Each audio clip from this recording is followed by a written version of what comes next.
Graça e paz, amados de Deus, como é que vocês estão? Vocês estão bem? Estamos aí para mais um vídeo dessa série Teologia Paulina. Hoje é a aula de número 37. Seja muito bem-vindo, você que está, principalmente você que está chegando agora, né, no nosso canal.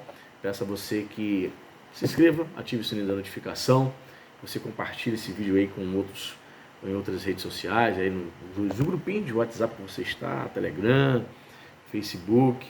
Então é importante isso nessa divulgação, vocês que são inscritos que nos ajudam, né?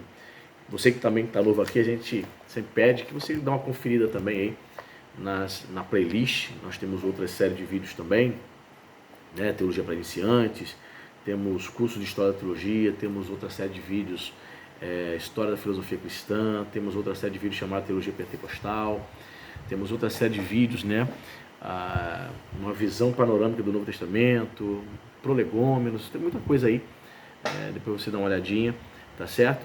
E sempre lembrando a você que nós somos afiliados da Amazon. Todos esses livros que vocês veem aqui no canal, reviews, que vocês veem, nós colocamos o link, né, nos comentários. Se você deseja comprar a obra, compre através do nosso link, você vai estar abençoando o nosso canal, tá certo? Compre pela Amazon. Eu já compro a Amazon há 5 anos e agora, nesse último mês, me tornei já afiliado, né? Eu dei muito dinheiro para eles, né? Eles precisam me dar umas comissões, tá certo? Então, estamos estudando, né? Seguindo aqui, estudando, usando como livro texto, lendo e comentando essa obra interessantíssima, a Teologia do Apóstolo Paulo. Está chegando agora, essa aula 37, sugiro que você acompanhe desde o início, né? Para você entender bastante coisa, que é uma obra sensacional. Vou deixar o link aqui desse livro aqui, no final, nos comentários. 907 páginas, eu considero uma das melhores teologias paulinas, de Mudal, do autor, um autor protestante, publicação da Paulus, uma editora católica. Curioso isso, né? Mas enfim, e na última aula a gente veio falando sobre as questões, os pensamentos que Paulo tinha acerca dos poderes celestiais, dos espíritos, né, questões de potestades, essas questões, né, os dominadores do mal, que é um tema não tão fácil, né, de se aprofundar. E a gente vai procurar terminar essa parte para entrar na parte onde ele vai falar sobre o pecado. Então, você que tem a obra, estou na página 146, mas não se esqueça também, se você deseja estudar Teologia Pentecostal, na descrição do canal temos o link do nosso parceiro, que é a Faculdade Teológica Internacional das Assembleias de Deus, né, um parceiro nosso aqui no canal. Eles ministram vários cursos totalmente EAD, com certificado, histórico, sem mensalidade. Sem mensalidade, pagamento único. Você parcela no cartão, pagamento único. Você vai receber todo o material. Curso básico, médio, bacharel, mestrado, doutorado, pós-doutorado em teologia, para você se aprofundar nos seus estudos, né? E se você deseja adquirir o curso, dá uma olhadinha depois para você ver valores e a lista das disciplinas ministradas por todos os cursos. Você é só depois chegar aqui na descrição do canal, logo acima, não é nos comentários não, na descrição acima, clique lá. Se você adquirir o curso, você vai estar abençoando também o nosso canal, tá certo? Vamos lá. Diz aqui o último down. Por isso surge a suspeita de que Paulo não tinha crença muito forte, ou pelo menos não muito clara, quanto a esses poderes celestes, que havia poderes reais, forças supra-individuais, supra-sociais, realidades espirituais que influenciavam os acontecimentos e o comportamento, disso não tinha dúvida. Mas nunca julgou que era relevante descrever ou definir esses poderes em pormenores. Pois é, tanto é que os estudiosos ainda têm uma certa dificuldade de identificar com precisão a lista ali de hierarquias, né, de anjos, sejam anjos maus, anjos bons. Ele fala que existem forças, principados, tronos, né? Então, Paulo, na verdade, traz uma ideia bem sucinta, sem entrar em pormenores do tipo, os tronos possuem estas funções, assim, eles fazem isso, isso, isso. Os principados malignos agem assim, assim, assim, assado. Os principados, né, que não se corromperam, permaneceram fiéis ao Senhor, que são bons, eles têm essa seguinte função. Paulo não teve essa revelação, ou se teve, não quis revelar, não quis escrever sobre o assunto. E eu acho curioso, nos anos 90, não sei se você sabe, talvez você seja jovem, mas nos anos 90, houve uma febre, né? Sempre o meio evangélico sempre tem esses modismos, né? Essas ondas, né? Houve um modismo, vários modismos, né? Houve o modismo do cai-cai, né? Cai no poder, chamava fanerose. Depois houve o modismo de nascer dente de ouro na boca dos crentes, não sei qual o propósito. O dente do cara transforma em ouro para quê? Para arrancar e vender e ficar rico, ele ficar banguela, não sei. Depois houve também uma febre nos anos 90 de batalha espiritual. Cursos, encontros, congressos, conferências de batalha espiritual. O cara chegava ali e te vendia uma apostila, um livro, onde ele dava detalhes de supostas revelações que ele recebeu, as funções, as atividades de cada demônio que não tinha nem na Bíblia, né? Classes, hierarquias demoníacas que nem a Bíblia cita, umas invenções malucas. Pois é, se Paulo, que foi inspirado pelo Espírito Santo, não teve essa preocupação de dar pormenores, por que eu vou ficar inventando moda, né? Muito bem. Em outras palavras, essa posição muito semelhante é que encontramos acima, quando indagamos se Paulo acreditava que havia outros deuses, até em relação a Satanás, em termos equivalentes, mas regularmente citado, o contorno da conceitualização torna-se mais indistinto quando examinado mais de perto. Conforme já foi observado, a manutenção do artigo definido o Satanás provavelmente reflete a continuação da influência do conceito original, o Satanás, como o nome dado à força espiritual que prova e tenta os servos de Deus. Notável é também a maneira como o conceito de mal, ele bota mal com L e de mal com U, ou seja, o contrário de bem e de bom, se fundem um com o outro. Um poder existencialmente real, unido em um único foco experimentado como malevolente e por isso concebido como pessoal. E o príncipe do poder do ar, conforme ele cita em Efésios 2, verso 2, príncipe do poder do ar, poderes, né, que era outra classe de, né, outra hierarquia de demônios aí, o termo poder, ou autoridade, né, que lá no original está exousia, é o termo lá no original. Quanto ao conceito, não está tão longe da autoridade, exousia, das trevas de Colossenses 1,13, ou do espírito do mundo, conforme 1 Coríntios 2,12, que por sua vez não está muito distante da moderna expressão espírito do tempo. Então, note, olha só. Paulo, né, você sabe que as epístolas paulinas principalmente, foram escritas antes dos evangelhos, certo? Anos 50 ali da era cristã. Muito bem. E os evangelhos vieram tardiamente, foram escritos tardiamente, Mateus, Marcos, Lucas, ok? Então é muito importante estudar a teologia paulina, porque Paulo, representando ali a primeira geração de crentes, entende e compreende e ensina a realidade da presença de hierarquias demoníacas, a presença do diabo. Ele entende que o diabo é o mesmo, né? A mesma entidade, que também é designada como Satanás. Satanás significa opositor, adversário, o diabo também, né, opositor. Satanás é uma palavra que vem do hebraico, né? Satã tem essa conotação muito mais forte para aquele que é o adversário, né, do inimigo. E a palavra diabo vem do grego diabolos, que traz o sentido de aquele que se opõe, né? Tem um sentido de acusador, né? E seria o diabo fazendo papel de acusador, um promotor. Ele acusa os pecados dos crentes.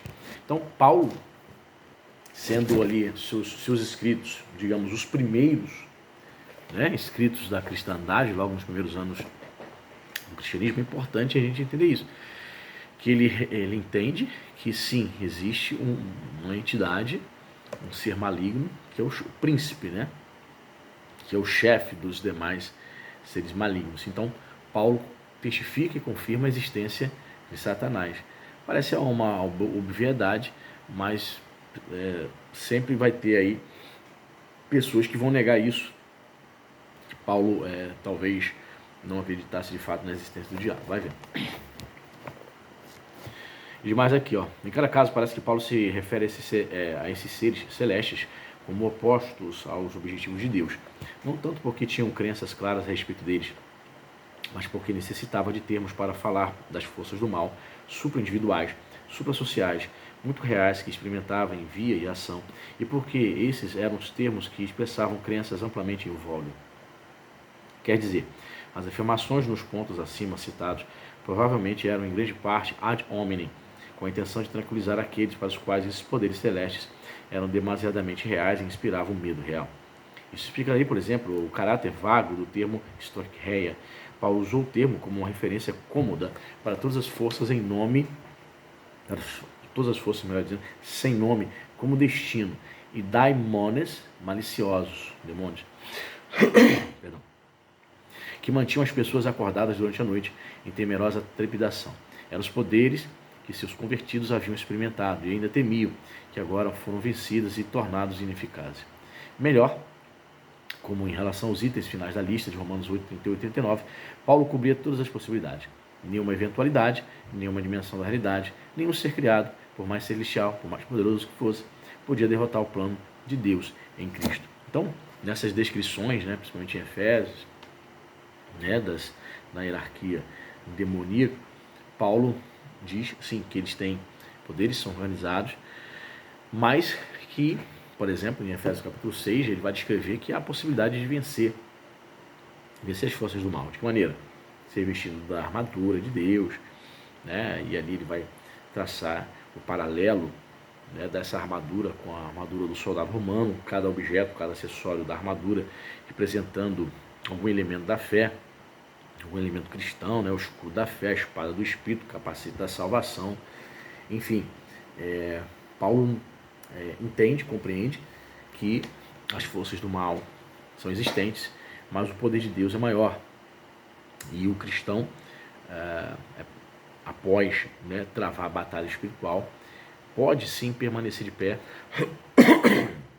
crendo e permanecendo firme nas promessas de Deus, na palavra de Deus.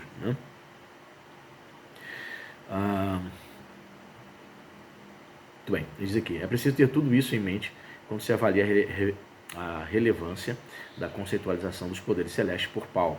Durante quase 200 anos, toda essa área da crença antiga foi regularmente identificada como excelente exemplo do problema do mito. E desde Bultmann foi excelente candidato para o seu programa de demitologização. O problema aí da teologia, com um pezinho no liberalismo teológico. Eles vão entender que Paulo também caiu nessa falácia de crer no mito desses deuses, ainda que sejam malignos, os daimônios, que seria tudo isso fazendo parte da crença popular, isso fazia parte de um sistema mitológico. E aí o Rudolf Bultmann ali, meados do século XX, esse teólogo tão famoso, tão conhecido, alemão, ele vai iniciar um processo, que ele vai dizer, que vai chamar de demitologização. O que é isso? O esforço teológico, cultural, literário, de tentar tirar do Novo Testamento tudo aquilo que foi contaminado pelos mitos. Tudo aquilo que é mito no Novo Testamento deveria ser deixado de lado, deveria ser extraído para ficar somente aquilo que é real. Então, na cabeça de muitos teólogos, o conceito de demônios, Satanás, isso é inexistente, isso é mito. Olha só, o diabo não existe na prática desses caras, entendeu? Infelizmente. Muito bem. O que mais? Perdão. Mas o relativo desinteresse de Paulo por essa questão, ou falta de dedicação a ela como algo de premente urgência, sugere que, nesse caso, a lacuna mitológica é muito mais estreita. Efetivamente, talvez devamos dizer que Paulo empreendeu sua própria demitologização nesse ponto, pois ele acreditava em poderes espirituais e tratava o assunto com imensa seriedade. Mas os poderes espirituais nas quais se concentrava sua preocupação teológica e pastoral não eram os principados e autoridades, e sim os poderes do pecado e da morte. Olha só. Jim Dow disse que ele efetuou sua própria demitologização a partir do momento em que ele não dá tanto cartaz, não dá tanta bola para se aprofundar nas funções ali de cada ser, da hierarquia demoníaca, Então ele Eu acho interessante essa questão. Paulo não teria dado ênfase a isso, mas teria dado muito mais ênfase a esse dueto, né? Pecado e morte. Essa doutrina onde ele vai gastar mais tempo e vai se aprofundar muito mais. Não concordo com o Jimmy Dow aqui, dizendo que Paulo iniciou seu empreendimento de demetrização, sua própria demetrização já naquele ponto. Eu acredito que ele não dava tanta bola, enfatizava tanto, porque de fato Satanás e os demônios não podem ser protagonistas, são figurantes em todo esse processo da história, né? O protagonista é Cristo. Eu acho que ele não quis dar muita relevância para não dar ibope, né? Usando essa linguagem mais atual, para não dar ibope. Tem pessoas que se interessam, isso não é isso. Na prática, tem pessoas que se interessam mais pelo reino das trevas, se sentem mais atraídas para saber sobre o culto, o ocultismo, sobre demônios, essas coisas, né? Assombração, mortos.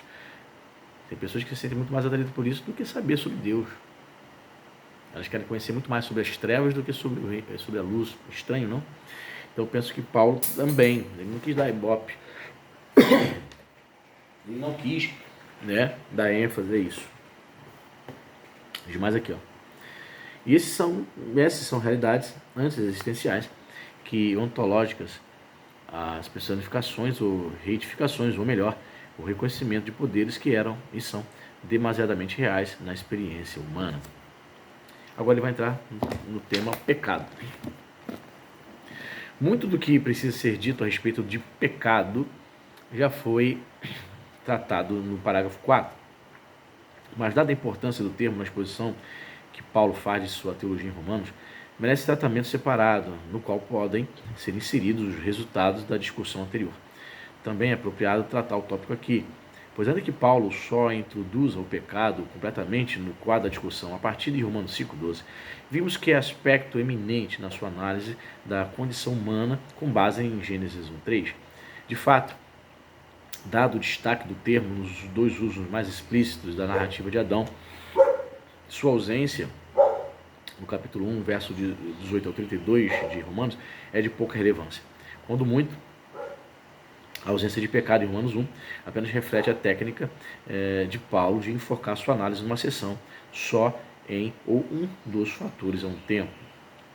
Além disso, conforme já foi observado no parágrafo 5, versículo 1, Paulo resume a acusação da sua seção de abertura de Romanos 1, verso 18 a 20, onde ele vai tratar ali do problema do pecado, né? Que a humanidade está caída e precisa, né, de um Salvador. E em 3,9 com as palavras: pois acabamos de provar que todos, tanto judeus como gregos, estão debaixo do pecado. Ele cita aqui Paulo, Romanos 3,9. Isto é, sob o poder do pecado. Portanto, o próprio Paulo certamente supunha que o que fora descrito nos parágrafos anteriores, a partir de Romanos 1,18, eram manifestações variadas do poder do pecado.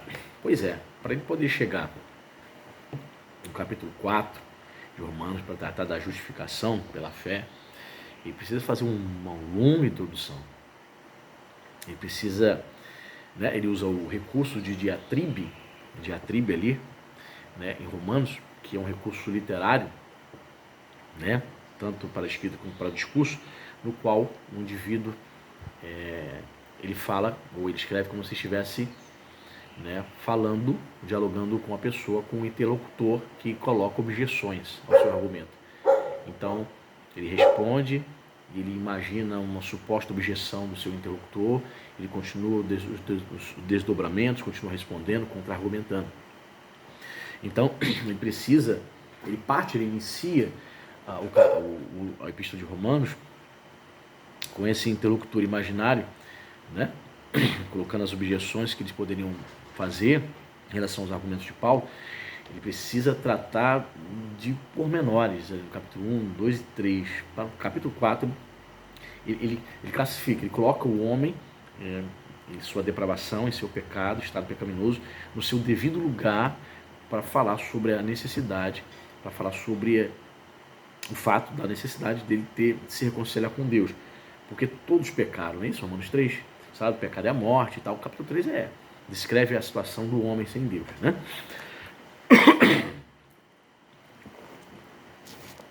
Diz mais aqui: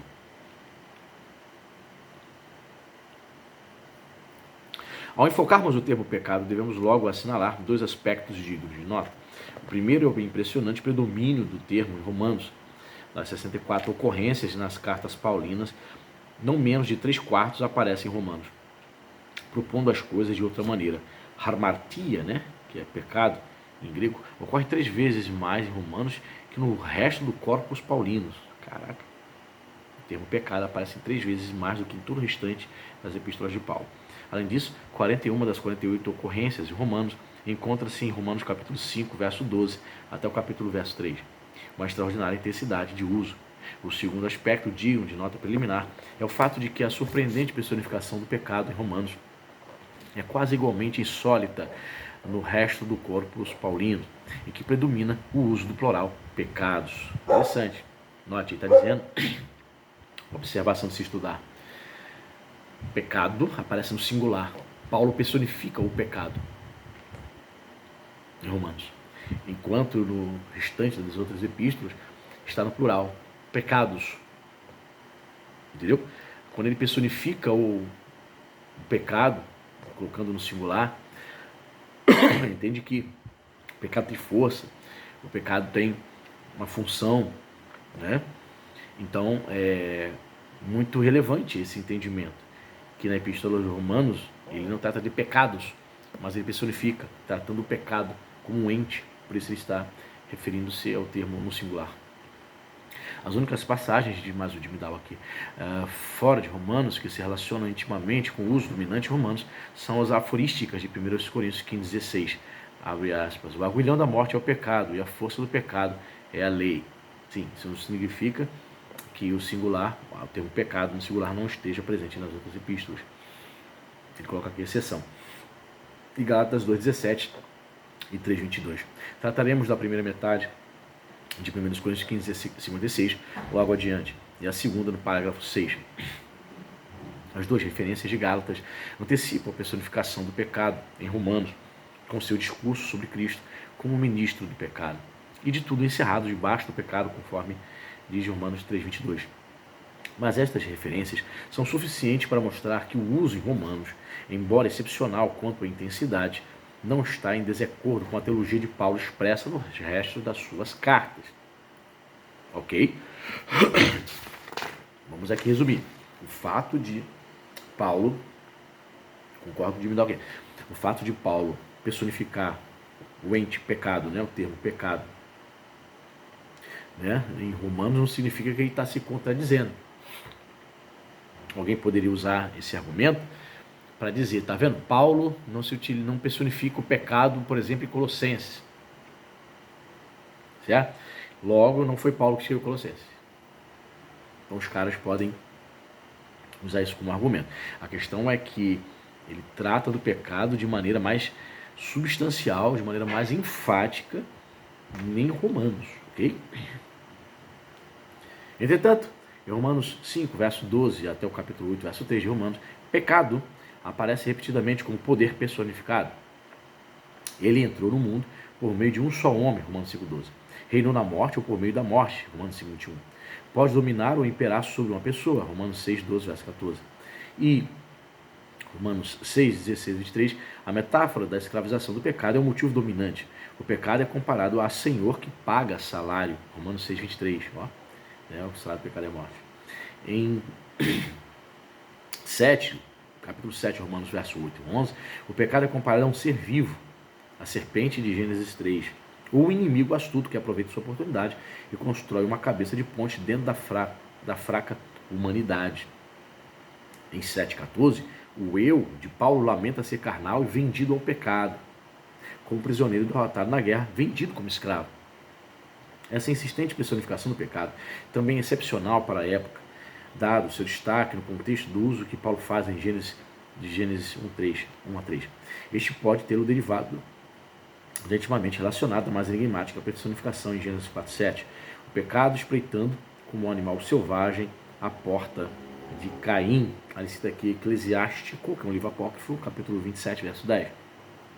E foram apontados paralelos no uso grego, mas o emprego de Romanos é primariamente uma criação paulina, por isso deve indicar da parte de Paulo o sentido profundo do pecado como poder que pesava sobre ele mesmo e a humanidade em geral. Romanos 7, pessoal, teólogos divergem, se dividem em suas opiniões, se Paulo estaria tratando ali,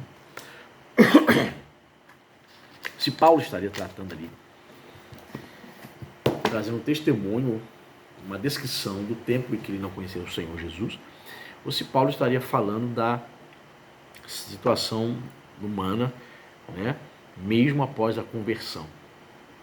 Eu penso que existem argumentos prós e contra de ambos os lados, né? Enfim, eu sou mais inclinado a achar que Paulo estava se referindo sim às suas lutas contra a carne, mesmo após o pecado. Não é verdade que a gente precisa lutar contra a nossa carne? Mais do que nunca. Porque quando você não era crente, você se entregava aos prazeres carnais, né? Se entregava aos seus pensamentos. Hoje não, hoje você trava uma batalha, uma luta. Então você vê o poder do pecado, como é forte, tentando te arrastar de volta. Outros, mas também eu poderia dizer aqui, não, está se referindo a um tempo em que ele era escravo do pecado, né, vendido ao pecado, e não tinha força nenhuma para lutar contra o pecado, mas ele vai dizer, graças a Deus, né? Graças a Deus, que através de Cristo ele alcançou, né, o perdão, alcançou vitória sobre o pecado. Enfim, escreva aí, se você assistiu até o fim esse vídeo, escreva aí qual a sua opinião. Paulo Romanos 7 se refere ao período em que ele não era crente ou ao período pós-conversão. Até a próxima, Deus abençoe.